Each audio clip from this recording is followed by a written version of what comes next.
স্বাগতম ক্রিকফ্রেন্ডসের নিয়মিত আয়োজন টোটাল ইম্প্যাক্টে আমি সৈয়দ সামি আছি আপনাদের সঙ্গে। আফগানিস্তানের বিপক্ষে টি-20 এবং ওয়ানডে সিরিজ খেলবে বাংলাদেশ। টি-20 সিরিজের জন্য আজকে কিন্তু দল ঘোষণা করেছে বাংলাদেশ ক্রিকেট বোর্ড। সেখানে কিন্তু একটাই পরিবর্তন আছে, লিটন কুমার দাসের বদলি হিসেবে স্কোয়াডে জায়গা পেয়েছেন সৌম্য সরকার। স্কোয়াডটা ওভারঅল কীরকম হয়েছে এটা নিয়ে কথা বলার জন্য হাজির হয়েছি। আমার সঙ্গে আছেন মোহাম্মদ সাদমান। স্বাগতম। ধন্যবাদ। স্কোয়াডটা আসলে কীরকম দেখলেন? আসলে ওইরকমভাবে বলার কিছু নেই, সৌম্য সরকারের ইনক্লুশনটা আসলে কীরকম হলো? না, এশিয়া কাপের যে টিমটা ছিল আসলে সেই টিমটাই আছে। আমরা লিটনকে কিন্তু দুইটা গুরুত্বপূর্ণ ম্যাচের আগেই হারিয়েছে। আসলে তার সাইড স্ট্রেইনের জন্য তিনি কিন্তু এশিয়া কাপের ইন্ডিয়া পাকিস্তান দুইটা ম্যাচই মিস করেছেন। সো তিনি যে খেলবেন না, আমরা তখন থেকে আসলে মোটামুটি ধারণা করে নিয়েছিলাম যে টি-20 সিরিজটা তিনি থাকছেন না। হয়তো দেখা যাবে ওডিআই সিরিজটাতেও তিনি থাকছেন না, কারণ আমরা শুনতে পাচ্ছি যে কয়েকদিন পরেই তিনি দেশে চলে আসবেন। সো এই জায়গাটায় এখন আসলে রিপ্লেসমেন্ট হিসেবে সৌম্য সরকারই হয়তো সবচেয়ে বেটার চয়েস ছিল, কারণ সৌম্য সরকার কিন্তু লাস্ট যেই শারজাতে যেই আফগানের সাথে টি-20 সিরিজটা হয়েছিল সেখানে কিন্তু মোটামুটি ভালোই খেলেছিলেন, 30 অড এরকম কিছু রান করেছিলেন। ইভেন এখন যে এনসিএল টি-20টা হচ্ছে সেখানে কিন্তু সৌম্য সরকার খুলনা ডিভিশনের হয়ে দুইটা ইনিংস খেলতে দুইটাই কিন্তু ভালো করেছেন। একটা 45 আর একটা মনে হয় 63 রানের ইনিংস আছে। সো সেই হিসেবে আপনি আসলে লিটনের পরিবর্তে তাকে উড়িয়ে নেওয়া ছাড়া আর মনে হয় না কোনো বেটার অপশান ছিল। তবে লিটন কুমার দাসের ইনজুরিটা মানে সৌম্য সরকারের জন্য একটা সাপে বর হয়ে দাঁড়িয়েছে। আসলে লিটন কুমার দাস যদি ইনজুরিতে না পড়তেন, সৌম্য সরকারের স্কোয়াডে ফেরাটা আসলে অনেকটা চ্যালেঞ্জিং হতো। এনসিএল টি-20তে ভালো করে আপনি হয়তো বা বিপিএলে ভালো করার একটা সুযোগ পেতেন, তারপর কিন্তু লম্বা একটা প্রসেসের মধ্যে দিয়ে দলে ফিরতে হতো। সো এটা একটা অনেকটা সহজেই হয়ে গেল কিনা আপনার মানে? এটা তো আসলে এরকম হয়, একজনের ইনজুরির কারণে আরেকজনের সুযোগ এসে থাকে। আর সৌম্য সরকার কিন্তু ন্যাশনাল সেটআপে অনেকদিন পরেই আবার ঢুকেছিল, কিন্তু এরপরে কিন্তু আবার তিনি আসলে বাদ পড়ে গেলেন। বাদ পড়ে যাওয়ার পরে কিন্তু আসলে বিসিবি থেকে বলা হয়েছিল তার ইনজুরির একটা কনসার্ন রয়েছে, কিন্তু আমরা কিন্তু দেখেছি যে তিনি গ্লোবাল সুপার লিগে খেলেছেন রংপুরের হয়ে, কিন্তু তখনও সেখানেও কিন্তু মোটামুটি ভালোই খেলেছিলেন। সো তিনি কিন্তু আসলে রাডারের মধ্যেই ছিলেন।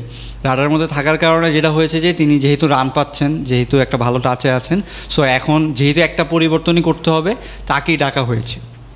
এখন আসলে লিটন না থাকলেও কিন্তু আমরা দুইটা ম্যাচ দেখেছি যে কীরকম খেলেছে, এবং লিটনের না থাকার কারণটাই কিন্তু বাংলাদেশ অনেকটাই সাফার করেছে। আপনি অভিজ্ঞতার পাকিস্তানের সাথে, হ্যাঁ পাকিস্তানের সাথে ম্যাচটা কিন্তু আমরা নিজেদের ব্যাটারদের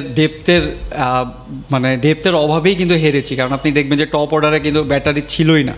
আবার 10টা-11টা রান, এটা খুবই আক্ষেপে পড়ানো। হ্যাঁ, মানে সরকারের মতো একজন ব্যাটসম্যান যিনি আসলে হাই স্ট্রাইক রেটে খেলেন, মানে যতক্ষণ থাকুন না, সৌম্য সরকারের মতো লিটন কুমার দাস। হ্যাঁ, লিটন দাস তিনি যেহেতু তার একটা যে টাচ ছিল, তিনি যে ফর্মটায় ছিলেন সেইটাতে আসলে মিস করাটাতে কিন্তু আমাদের আসলে অনেকটাই ক্ষতি হয়েছে। আর আফগানিস্তানকে আমরা যদিও হারিয়েছি, সেখানেও কিন্তু লিটন দাস ছিলেন। এখন আফগানিস্তান এগেনস্টে আমরা সেম টিম নিয়েই খেলছি, কিন্তু আসলে রেজাল্ট কী হবে সেটা বুঝলাম না, কারণ আফগানিস্তান যেদিন টি-20 সুলভ খেলা খেলবে সেদিন কিন্তু আসলে কঠিন হয়েই উঠবে। সো আমার মনে হয় যে লিটনের পরিবর্তে সৌম্য আসাটাতে হয়তো টপ অর্ডারে কিছুটা চেঞ্জ আসবে।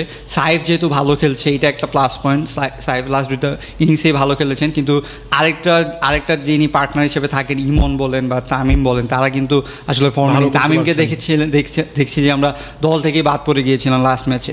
সো ইমন তেমন একটা ফর্মে নেই। সো সৌম্যকে আসলে ট্রাই করবে নাকি সেটা এখন দেখার বিষয়। চাইলে কিন্তু সৌম্য ওয়ানডাউনেও খেলতে পারে। হ্যাঁ, বোলিংটা একটা সুবিধা দিবে। বাংলাদেশে অনেক সময় দেখা যায় যে আমরা এশিয়া কাপেই কিন্তু দেখছিলাম একটা ম্যাচে বাংলাদেশ আসলে 4জন স্পেশালিস্ট বলার নিয়ে খেলেছে, বাকি 2টা ওভার কিন্তু পার্ট টাইমারদের দিয়ে করানো হয়েছিল। সেই জায়গায় সৌম্য সরকার কিন্তু আপনাকে 2টা ওভার কিন্তু বল করে দিতে পারবে। আর দুবাইয়ের মাঠটা কিন্তু অনেক স্লো পিচ হয়ে থাকে ম্যাক্সিমাম টাইমে। সো মিডিয়াম পেসার বা স্লোয়ার মিডিয়াম হলে কিন্তু সেইখানে অনেকটাই সুবিধা দিবে, কারণ আপনি যারা পেসার রয়েছে তারাও দেখছেন যে অনেকগুলো স্লোয়ার দিচ্ছেন, শেষের দিকে আসলে টাইমিং করাটা খুবই কঠিন হয়ে যায় স্লোয়ার বলে। সো সেই হিসাব করলেও কিন্তু সৌম্য সরকারের দলে হয়তো চলে আসতে পারে। তবে এটা কি তার শেষ একটা সুযোগ কিনা? যেহেতু মানে লিটন কুমার দাস ঢুকলেই কি বাদ পড়বেন সৌম্য? না, এখন সৌম্যর আসলে লাস্টবার বাদ পড়াটাও কিন্তু সারপ্রাইজিংই ছিল, কারণ তিনি ইনজুরি কথা বলে আসলে বাদ পড়েছিলেন। আসলে কতটুকু সেটা ছিল, তিনি কিন্তু মোটামুটি অনেকদিন পরেই ফিরেছেন। আর কতবার ফিরবেন, কতবার বাদ যাবেন সেটা আসলে এখনও হিসাব করা যাচ্ছে না। এটাই যে শেষ সেটাও আমরা এখন আসলে বলতে পারছি না। এখন আসলে তার দেখা যায়- বয়সটাও একটা ফ্যাক্টর। হ্যাঁ, তার বয়সটা একটা বড় ফ্যাক্টর। অনেক তরুণ প্লেয়ার আসলে মানে পাইপলাইনে আছেন। জাওয়াদ আবরারের কথা ধরতে পারেন, তারপরে আজিজুল হাকিম তামিমের কথা ধরতে পারেন, এরকম কিন্তু হ্যাঁ, তারা অনেক আসলে প্লেয়ার কিন্তু সেট হয়ে আসছে। কারণ young আপনি আছেন, দেখবেন তারা- যে আন্ডার 19-এর যেই টিমটার মধ্যে যে টিমটা ওয়ার্ল্ড কাপ জিতেছিল তাদের ম্যাক্সিমাম প্লেয়ারই কিন্তু আস্তে আস্তে ন্যাশনাল টিমেই আসলে আর আসছে। রিসেন্ট টাইমসে কিন্তু জিসান আলমও ভালো করছেন। আমরা কিন্তু শুনতে পারছিলাম যে জিসানকেও কোনোভাবে Try inclusion করানো হ্যাঁ। যায় কিনা, নির্বাচকরা কিন্তু সেটাও ভাবছেন। আমি- হয়তোবা এই সিরিজে সৌম্য সরকার যদি আফগানিস্তানের বিপক্ষে খারাপ করেন তাহলে এই জায়গায় হয়তোবা অন্য কাউকে বেছে নেওয়া হতে পারে, তবে সেটা সৌম্য সরকার না। হ্যাঁ, না এই হতে পারে, কারণ লিটন দাস তো আসলে বাদ পড়ছেন না, তিনি ইনজুরির কারণে খেলতে পারছেন না। সো নতুন কাউকে আসলে সুযোগ দেওয়া হবে নাকি সেটা আসলে দেখার বিষয়। আর আমি আপনার সাথে আসলে এটা নিয়ে আরেকটা জিনিস বিষয় নিয়ে আলোচনা করছিলাম। আপনার অপিনিয়ন আমি চাচ্ছি যে আসলে নুরুল হাসান সোহান এই টিমটায় রয়েছে, সেইখানে আসলে জাকির আলী অনেককে দিয়েই ক্যাপ্টেন্সি কন্টিনিউ করাটা আপনি আসলে কোনভাবে দেখছেন? বাংলাদেশ টিম আসলে ফিউচারের কথা চিন্তা করছে, যেহেতু জাকির আলী উনি 3টা ফরম্যাটে খেলছেন, আমরা আসলে সোহানকে 3 ফরম্যাটে হয়তো বা পাবো না। একটা সেট আপের মধ্যে যেহেতু জাকির আলী আছেন, ওই টিম এনভায়রনমেন্টটা বেটার বুঝবেন নুরুল হাসান সোহানের কাছ থেকে। নুরুল হাসান সোহান কিন্তু লম্বা একটা গ্যাপের পরে কিন্তু টিমে এসেছেন। সো ওই সেট আপটার সঙ্গে মানিয়ে নিতে সোহানের একটু টাইম লাগবে, হয়তো বা এই সিরিজে না, পরবর্তী 3-4 মাস বা 5 মাস পরে আপনি টি-20 ওয়ার্ল্ড কাপের পরেও আমাদের ব্যস্ত সূচি আছে, সেই সময় যদি কোনো সময় সোহানের ক্যাপ্টেন্সি বাংলাদেশে দরকার হয়, আমার মনে হয় সেই সময় তারা সোহানকে আস্থা রাখতে পারে। তাহলে এতদিন পরেই কেন, মানে এই সময়টাতে আপনি যেহেতু আমি আপনার যেটা একটা বললাম রেডি যে- প্রোডাক্ট আছে। না, রেডি প্রোডাক্ট একটা টিম এনভায়রনমেন্টের ব্যাপার আছে না, যেটা আসলে আপনি হুট করে একটা টিমের বাইরে থেকে এসে ক্যাপ্টেন্সি করে ফেললেন, এটা আসলে টিম এনভায়রনমেন্টটা নষ্ট করে। সেদিক থেকে আমার মনে হয় যে কিন্তু জাকির আলী কিন্তু এর আগে কোনোদিনই ক্যাপ্টেন্সি হ্যাঁ, করেনি। এটা ঠিক। ইভেন যে এই 2টা ম্যাচে ক্যাপ্টেন্সি করার পরে যে খুব ভালো করেছেন সেটাও না। সেই হিসাবে আমি বলতে চাচ্ছি যে আসলে, কারণ এখানে সবাই এটা আসলে মোরাল অফ হচ্ছে দর্শকদের কোশ্চেন। না, আপনি আরেকটা জিনিস বলতে পারেন না, আপনি নুরুল হাসান সোহানকে যদি একটু বাইরে রেখে তার একাদশের জায়গা পাওয়াটাই আসলে খুব টাফ বর্তমান সিচুয়েশনে।